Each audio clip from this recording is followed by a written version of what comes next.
नमस्कार. आपण modern periodic table in organic केमिस्ट्रीचा एक महत्त्वाचा चॅप्टर आपण बघतोय, मॉडर्न पिरियोडिक टेबल. या मॉडर्न पिरियोडिक टेबल मध्ये पाठीमागच्या तासाला बघितलं होतं आपण periodic trends in elemental properties. त्या periodic trends in elemental properties मध्ये आपण महत्त्वाच्या दोन टर्म बघितल्या. एक आहे इफेक्टिव्ह न्यूक्लिअर चार्ज आणि दुसरं screening effect. Effective nuclear charge, effective nuclear charge आपण कुणाला म्हटलं होतं, तर effective nuclear charge is the net positive charge is experienced by electron for poly electronic atom. म्हणजे जो नेट पॉझिटिव्ह चार्ज आहे त्या नेट पॉझिटिव्ह चार्जला आपण काय म्हणतो, इफेक्टिव्ह न्यूक्लिअर चार्ज. मग तो इफेक्टिव्ह न्यूक्लिअर चार्ज कसा काढतो आपण, effective nuclear charge is equal to Z minus sigma. Sigma म्हणजे काय, स्क्रीनिंग कॉन्स्टंट किंवा शिल्डिंग कॉन्स्टंट. आता त्याच्यामध्येच आपल्याला एक पार्ट आहे अजून. जर आपण nuclear charge, effective nuclear charge जर पिरियडचा आणि ग्रुपचा विचार केला तर पिरियड मध्ये इफेक्टिव्ह न्यूक्लिअर चार्ज काय होतो, जसं जसं आपण मूव्ह होईल. आता पिरियड म्हणजे कुठल्या असतात, हॉरिझॉन्टल रोज, हॉरिझॉन्टल रोज त्याला आपण काय म्हणतो, पिरियड. पिरियड मध्ये जो इफेक्टिव्ह न्यूक्लिअर चार्ज आहे तो काय होतो, इन्क्रीज होतो.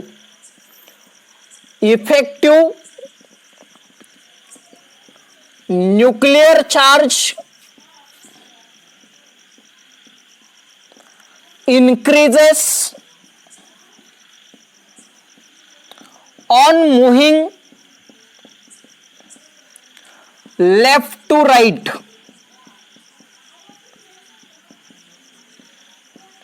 म्हणजे पिरियड मध्ये लेफ्ट कडून राईट कडे आपण जसं जसं जाऊ तसं तसं त्याचा इफेक्टिव्ह न्यूक्लिअर चार्ज काय होतो, इन्क्रीज होतो. का इन्क्रीज होतो, तर पिरियड मध्ये ॲटॉमिक नंबर हा एकानं वाढतो.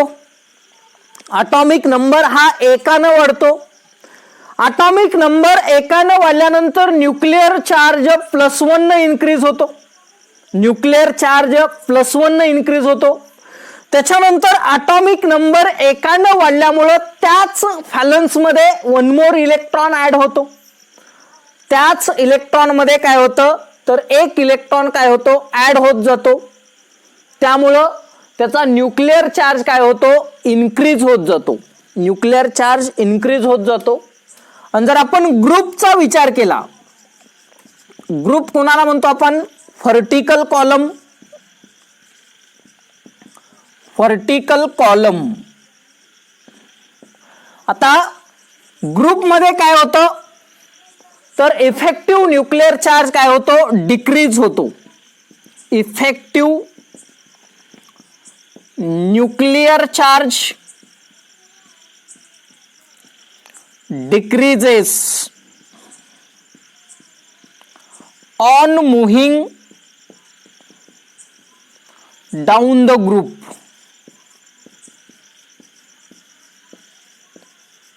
म्हणजे ग्रुप मध्ये आपण जसं जसं खाली जाऊ तसं तसं त्याचा इफेक्टिव्ह न्यूक्लिअर चार्ज काय होतो, कमी होत जातो. का, तर ग्रुप मध्ये ॲटॉमिक नंबर हा जास्त न इन्क्रीज होतो. ॲटॉमिक नंबर जास्त न इन्क्रीज झाल्यानंतर जो ऍडेड इलेक्ट्रॉन आहे हा नवीन सेल मध्ये ऍड होतो. त्यामुळे त्याच्यामध्ये एक्स्ट्रा कोर तयार होतो. एक्स्ट्रा काय तयार होतो, कोर तयार होतं. त्यामुळं त्याचा न्यूक्लिअर चार्ज काय होतो, डिक्रीज होतो. म्हणजे पिरियड मध्ये इफेक्टिव्ह न्यूक्लिअर चार्ज वाढतो आणि ग्रुप मध्ये इफेक्टिव्ह न्यूक्लिअर चार्ज काय होतो, कमी होतो. आता या इफेक्टिव्ह न्यूक्लिअर चार्जचा वापर करून आपल्याला पिरियोडिक ट्रेंड्स मध्ये आपण पहिली प्रॉपर्टी बघणार आहे, ॲटॉमिक रेडियस. पहिली प्रॉपर्टी आहे atomic radius.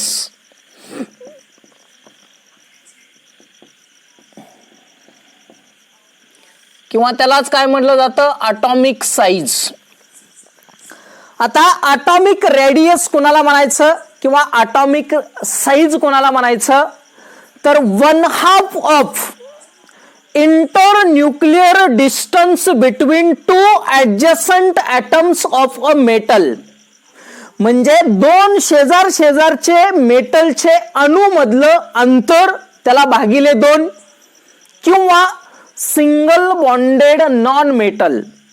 Single bonded non metal हे जे डिस्टन्स असतं त्याला आपण म्हणतो ॲटॉमिक साईज. म्हणजेच काय बघा, atomic radius is the 1/2 of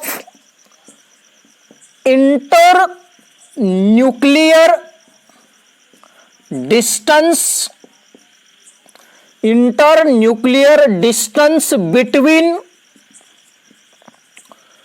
two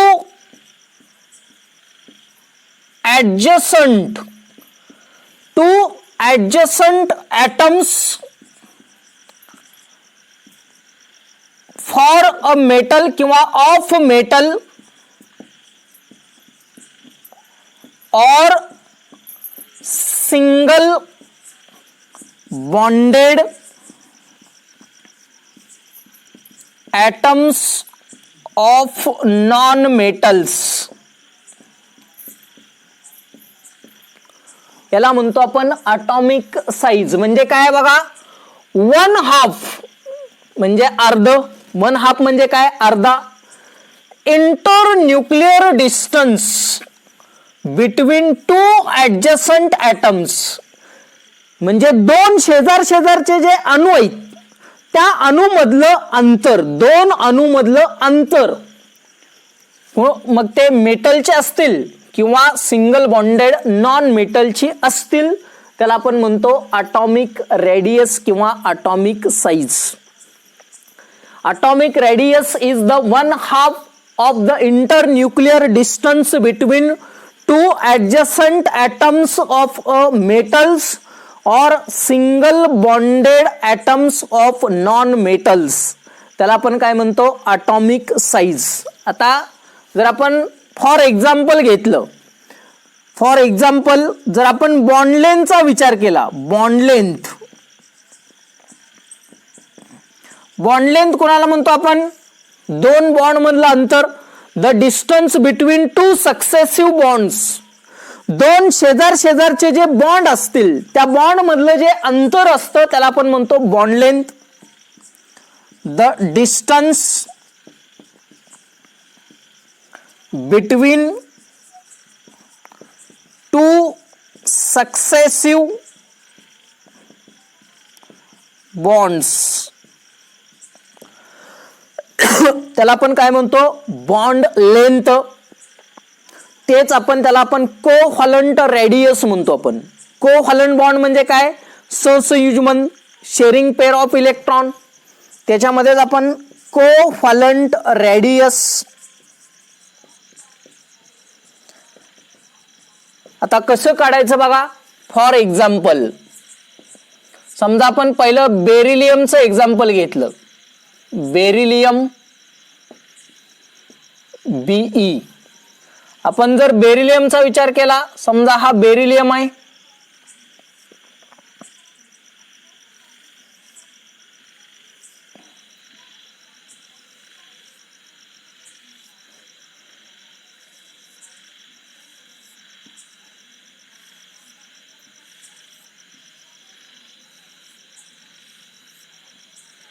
हा बेरिलियम आहे, हा बेरिलियम, बेरिलियम, बेरिलियम, बेरिलियम आणि बेरिलियम. म्हणजेच हे काय आहेत, कोव्हॅलंट बॉन्ड आहेत. काय आहेत, कोव्हॅलंट बॉन्ड. आता हे जे दोन्ही मधलं अंतर आहे याला आपण म्हणतो बॉन्ड लेंथ किंवा त्याला काय म्हणायचं कोव्हॅलंट रेडियस. आणि त्याची किती आहे 224 पिकोमीटर. किंवा हेच आपल्याला असंही लिहिता येईल, बेरिलियम बेरिलियम हे जे अंतर आहे या दोन्ही मधलं ते किती आहे 224 पिकोमीटर. मग आपण युनिट्स मध्ये आपल्याला माहित आहे some basic concept of chemistry हा आपला पहिला चॅप्टर आहे. त्याच्यामध्ये 1 पिकोमीटर म्हणजे किती 10⁻⁻12 मीटर. 1 पिकोमीटरची किंमत किती असते 10⁻12 मीटर. आता याच्यावरून आपल्याला ॲटॉमिक रेडियस कशी काढता येईल बघा. Atomic radius of beryllium is equal to आपलं काय 1/2 inter nuclear distance between 2 adjacent म्हणजे हे 2 शेजारचे मधलं जे अंतर आहे याला आपण काय म्हणतो इंटर न्यूक्लिअर डिस्टन्स. ते किती आहे 224 पिकोमीटर. 1/2 म्हणजे काय भागिले 2 म्हणजे किती 112 पिकोमीटर. म्हणजे बेरिलियमची जी ॲटॉमिक रेडियस आहे ती किती आहे 112 picometer. Atomic radius of beryllium त्याची किंमत किती आहे 112 पिकोमीटर. कशी काढली तर 1/2 of inter nuclear distance between 2 adjacent metals. Lithium beryllium काय आहे मेटल्स आहे. बेरिलियम काय आहे मेटल्स. आता समजा आपण घेतलं नॉन मेटल्स. मग दुसरं एक्झाम्पल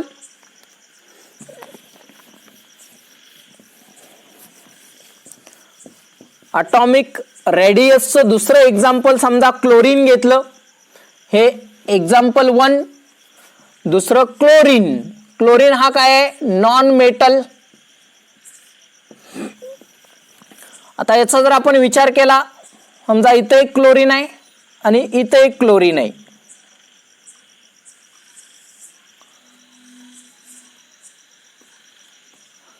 आणि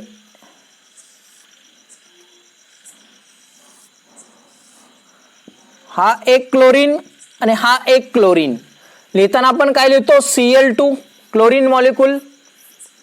आता या 2 क्लोरीन मधलं हे जे अंतर आहे ते आहे 198 पिकोमीटर किंवा हेच आपल्याला असं लिहिता येईल एक क्लोरीन आणि हा दुसरा क्लोरीन. हे जे दोन्हीतलं अंतर आहे ते किती आहे 198 पिकोमीटर. म्हणजे सिंगल बॉन्डेड नॉन मेटल्स. आणि मग त्याच्यावरून आपल्याला atomic radius of chlorine is equal to 198 भागिले 2 म्हणजे किती 99 पिकोमीटर. म्हणून आपण क्लोरीनची ॲटॉमिक रेडियस किती घेतो 99 पिकोमीटर. म्हणून जी आपण डेफिनेशन केली ते काय केली atomic radius is defined as 1/2 of the inter nuclear distance between to adjacent atoms of metal or single bonded atoms of non-metals. त्याला म्हणायचं ॲटॉमिक रेडियस. ॲटॉमिक साईज किंवा त्याला काय म्हणायचं ॲटॉमिक रेडियस. लक्षात येत आहे ॲटॉमिक साईज किंवा त्याला आपण म्हणतो ॲटॉमिक रेडियस. आता आपल्याला ॲटॉमिक रेडियस म्हणजे काय माहित झालं. आता हे जे ॲटॉमिक रेडियस आहे या ॲटॉमिक रेडियसवर कोणकोणते फॅक्टर अफेक्ट करतात आणि ते फॅक्टर झाल्यानंतर पिरियड आणि ग्रुपमध्ये त्याचा कसा ट्रेंड होतो.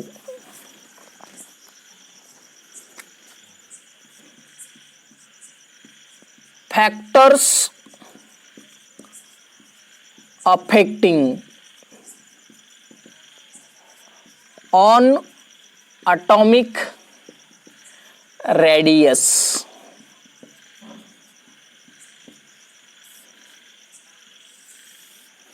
आता कोणकोणते फॅक्टर याच्यावर परिणामकारक ठरतात ते आपल्याला बघायचं आहे. आता पहिला फॅक्टर जर आपण सेलची संख्या नंबर ऑफ सेल्स.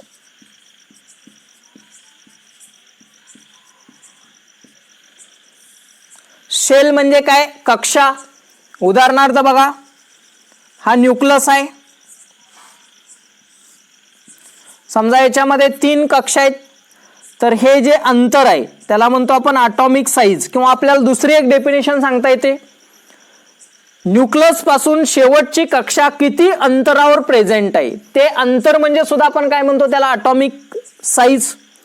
दुसरी डेफिनेशन काय सांगता येईल आपल्याला, it is the distance travelled by फॅलन shell of electron from the centre of nucleus. म्हणजे दुसरी काय सांगता येईल,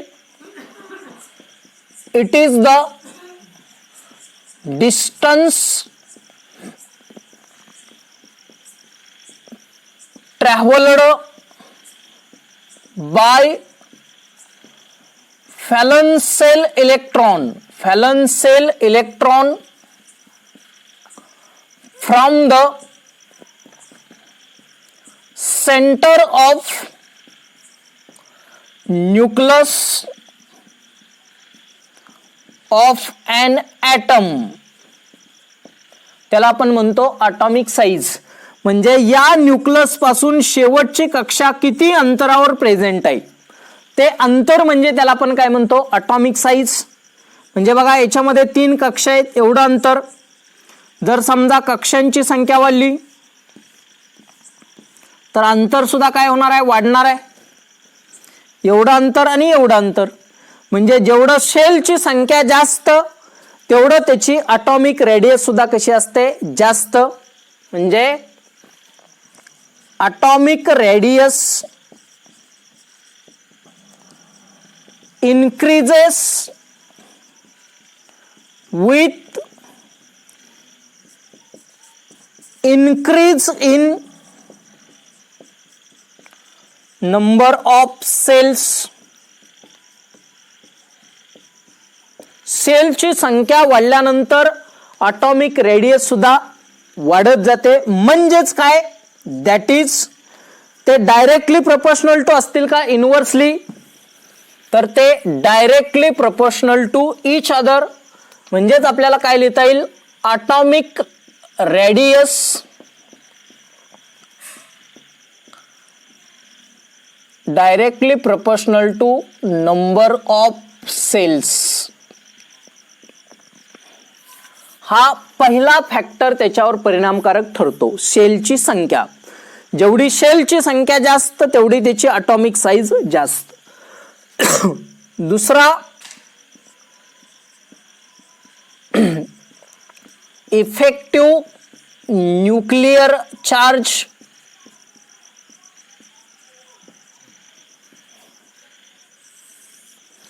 आता न्यूक्लिअर चार्जचा फॅक्टर कसा परिणामकारक ठरतो बघा. समजा हे न्यूक्लियस आहे, या वेगवेगळ्या कक्षा आहेत. आता याचा जेवढा चार्ज जास्त तेवढं काय होतात, आउटर मोस्ट ऑर्बिटल काय करतात तर न्यूक्लियस कडे खेचल्या जातात. आपण मग सांगितलंय फोर्स ऑफ अट्रॅक्शन. जेवढं न्यूक्लियसचा चार्ज जास्त तेवढं शेवटच्या कक्षा किंवा आउटर मोस्ट ऑर्बिटल काय होतात, या न्यूक्लियस कडे खेचल्या जातात. कारण फोर्स ऑफ अट्रॅक्शन, याच्यावर पॉझिटिव्ह चार्ज आहे, याच्यावर निगेटिव्ह चार्ज आहे. त्यामुळं फोर्स ऑफ अट्रॅक्शन काय होतं, इन्क्रीज होतं. आणि आउटर मोस्ट ऑर्बिटल म्हणजे बाहेरच्या कक्षा न्यूक्लियस कडे खेचल्या जातात. म्हणजे अंतर काय होतं, कमी होतं. म्हणजे जेवढा न्यूक्लिअर चार्ज जास्त तेवढं त्याची ॲटॉमिक साईज कमी. न्यूक्लिअर चार्ज जेवढा कमी तेवढ्या शेवटच्या कक्षा या जास्त अंतरावर असतात, कारण अट्रॅक्शन कमी असतं आणि अंतर मात्र काय होतं, वाढतं. म्हणजेच atomic radius decreases with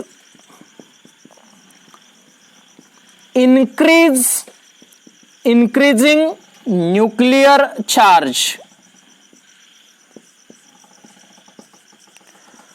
nuclear charge वाढल्यानंतर ॲटॉमिक रेडियस कमी होते. म्हणजेच हे कसं आहे, एकमेकाला inversely proportional to. Atomic radius inversely proportional to nuclear charge. हा दुसरा इफेक्ट आहे. म्हणजे इफेक्टिव्ह न्यूक्लिअर चार्ज जेवढा जास्त तेवढं ॲटॉमिक रेडियस कमी. इफेक्टिव्ह न्यूक्लिअर चार्ज जेवढा कमी तेवढं त्याची ॲटॉमिक रेडियस जास्त. आणि तिसरा याच्यावर अफेक्टिंग फॅक्टर असतो शिल्डिंग इफेक्ट.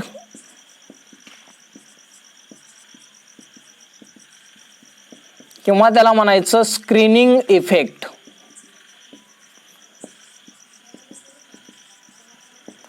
आता आपण काय सांगितलंय, शिल्डिंग इफेक्ट किंवा स्क्रीनिंग इफेक्ट म्हणजे काय, तर ज्या इनर ऑर्बिट असतात, आतल्या ज्या कक्षा असतात, त्या न्यूक्लियसचा प्रभाव बाहेरच्या कक्षेकडे जाऊ न देण्याचा प्रयत्न करतात, त्यावेळेस त्याला आपण म्हणतो स्क्रीनिंग इफेक्ट. मग जेवढा स्क्रीनिंग इफेक्ट जास्त असेल तेवढं शेवटच्या कक्षा या न्यूक्लियस पासून जास्त अंतरावर असतात, कारण न्यूक्लियसचा चार्ज त्याच्यापर्यंत पोहोचू देत नाहीत, त्यामुळे त्याच्यामध्ये अट्रॅक्शन होत नाही.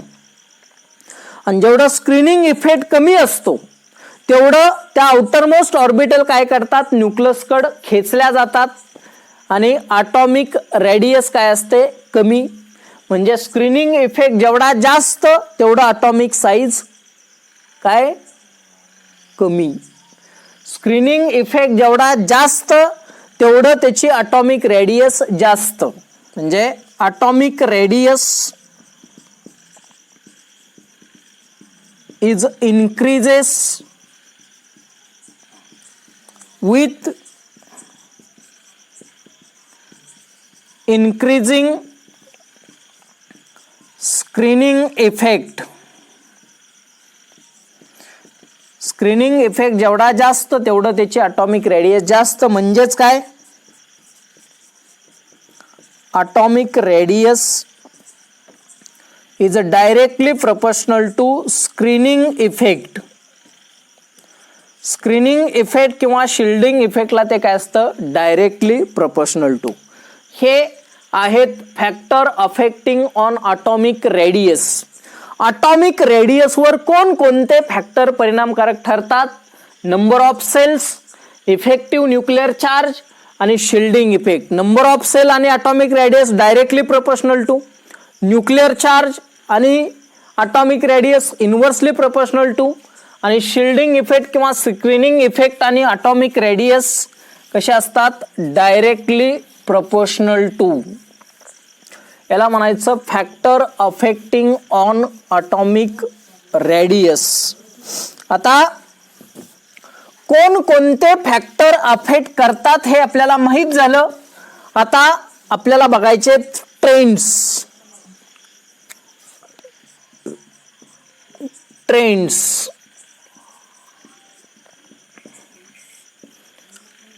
आता पहिला ट्रेंड समजा आपण बघितला पिरियड मध्ये. पिरियड्स मध्ये काय असतात, कुणाला म्हणतो आपण हॉरिझॉन्टल रोज.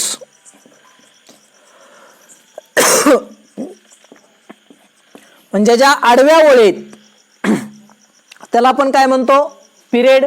आडव्या म्हणजे आपण कसं जाणार आहे, लेफ्ट कडून राईट कड. लेफ्ट कडून राईट कड गेल्यानंतर ॲटॉमिक नंबर वाढत जातो, त्यावेळेस त्याची ॲटॉमिक रेडियस काय होते, कमी होत जाते. हा त्याचा ट्रेंड आहे. म्हणजेच बघा,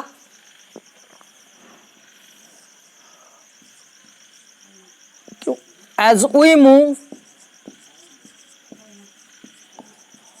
from left to right, म्हणजे लेफ्ट कडून राईट कड, in a period atomic number increases.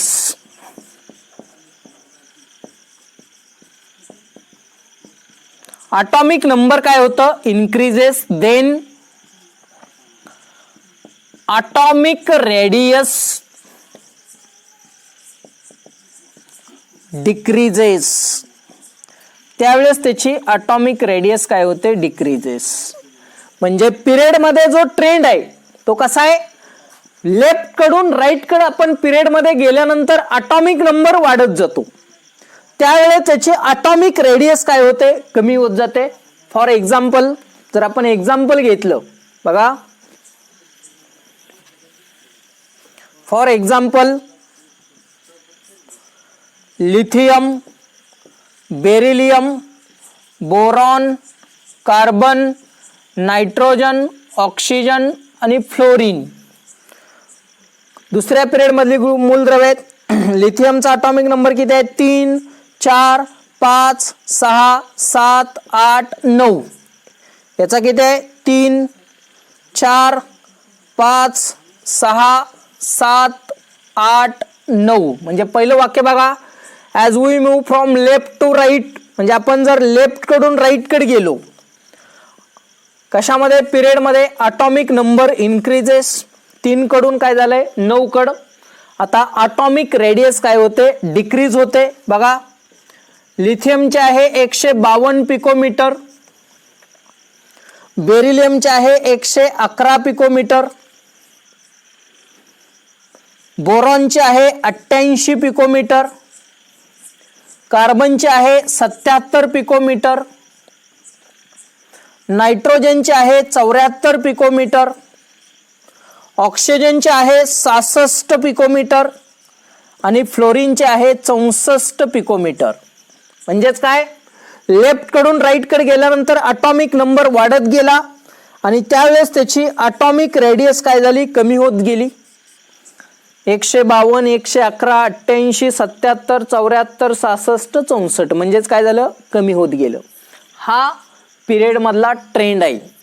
As we move from left to right in a period, atomic number increases, then atomic radius decreases. आणि सेकंड जो आहे तो ग्रुप मध्ये, group कोणाला म्हणलं जातं?